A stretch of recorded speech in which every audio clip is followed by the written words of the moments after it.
Hi guys! So today gagawa tayong spicy laing or tinatawag nilang taro leaves in coconut milk. So mga ingredients natin ay mga sumusunod. 10 pieces shrimp, peeled and cut into half. About 6 pieces siling labuyo. 100 grams onions, chopped. 5 cloves of garlic, chopped. 30 grams olive oil. Any brand, pero ginagamit ko Barrio Fiesta bagoong. So, I use about 3 spoons of bagoong. 3 cans of coconut milk. Any brand will do. Makikita niyo yan sa mga groceries around Asian section. And 1 pack of taro leaves or tinatawag nating dahon ng gabi. So, simulan na natin pagluto. Pag mainit na yung kawali, pwede na natin lagay yung olive oil and chopped garlic.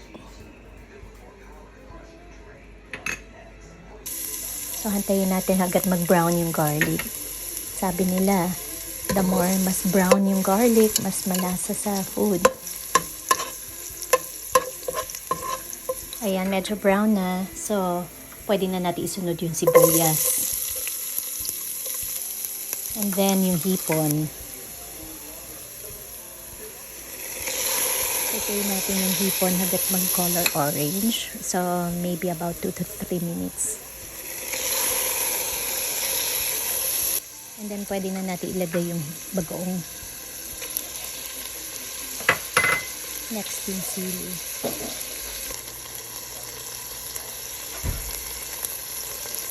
Then, coconut milk. So, this time, lalagay natin 3 cans of coconut milk.